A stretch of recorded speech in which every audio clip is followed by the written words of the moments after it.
आपका मेरी चैनल में स्वागत है। सनातन धर्म में सोमवती अमावस्या तिथि का बेहद खास महत्व होता है।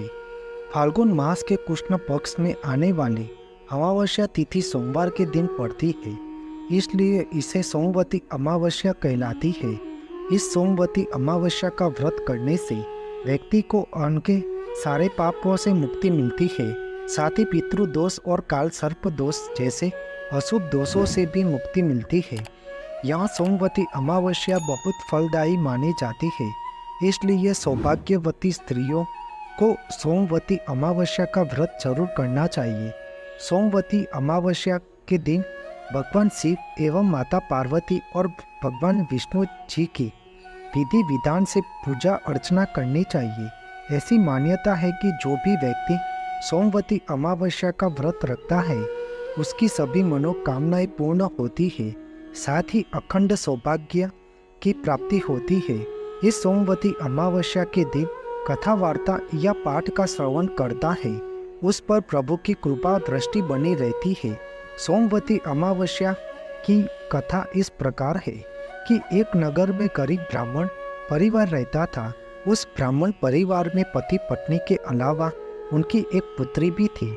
समय चक्र के अनुसार वह पुत्री उम्र के मुताबिक बड़ी होकर शादी लायक हो गई। वह लड़की सुंदर, संस्कारवान एवं गुणवान थी, लेकिन गरीब होने के कारण उसका विवाह नहीं हो पा रहा था। एक दिन उस नगर में ब्राह्मण के घर एक महान साधु महाराज पधारे। वह उस कन्या के सेवा भाव से बहुत प्रसन्न हुए थे। उस कन्या को लंबी आयु का आशीर्वाद देते हुए साधु महाराज ने कहा कि इस कन्या के हथेली में विवाह योग्य रेखा नहीं है। तब ब्राह्मण दंपति ने साधु महाराज से इसका उपाय पूछा कि कन्या ऐसा क्या करे कि उसके हाथ में विवाह का योग बन जाए।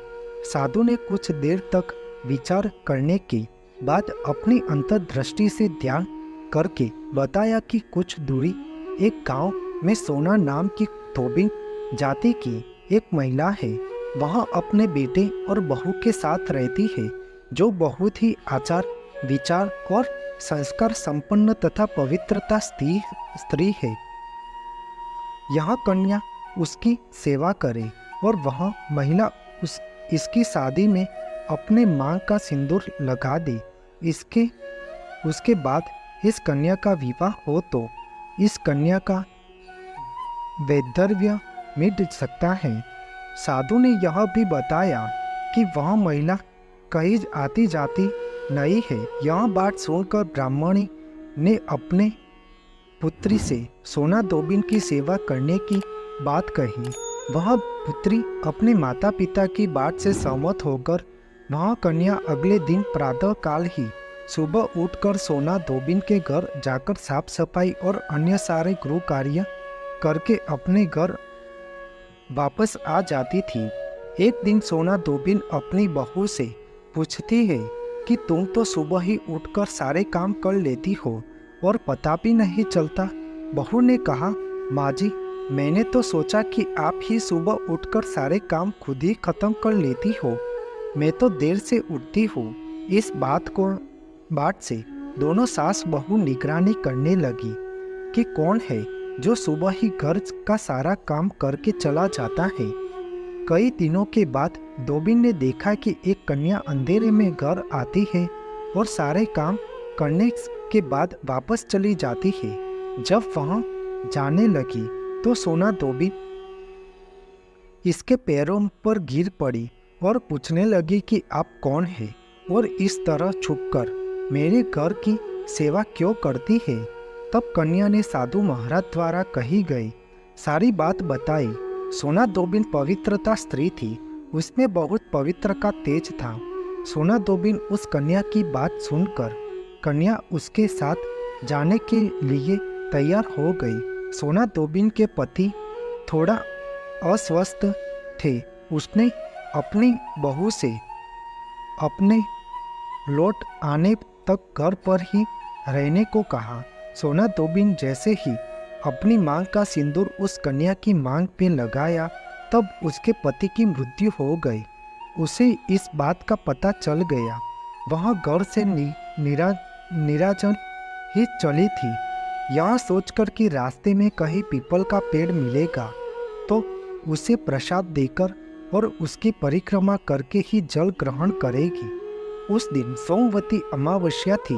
ब्राह्मण के घर मिले हुए पकवान की जगह उसने ईंटे के टुकड़ों से 108 बार प्रसाद देकर 108 बार पीपल के पेड़ की परिक्रमा की और उसके बाद जल ग्रहण किया। ऐसा करते ही उसके पति के मृत शरीर में जान वापस आ गई और सोना दोबिन का पति वापस जीवित हो उठा। घर जाकर देखा तो उनका पति जीवित था। यह देखकर सोना दोबिन खुश हो गई और समझ गई कि यह सब सोमवती अमावस्या का व्रत करने का ही फल प्राप्त हुआ है। सोना दोबिन की मदद से उस कन्या का विवाह भी हो गया और अखंड सौभाग्य का आशीर्वाद भी मिल गया। इसलिए सोमवती अमावस्या का व्रत स्त्रियां करती है तो भगवान शिव और माता पार्वती प्रसन्न होकर उन्हें अखंड सौभाग्यवती का आशीर्वाद देते हैं और उनकी हर मनोकामना पूर्ण होती है। इसलिए सोमवती अमावस्या का महत्व बेहद खास माना जाता है। आपको मेरी यह माहिती अच्छी लगी हो तो मेरी चैनल को लाइक, शेयर, कमेंट, सब्सक्राइब करें और बेल आइकन को दबाना ना भूलें। जय स्वामीनारायण।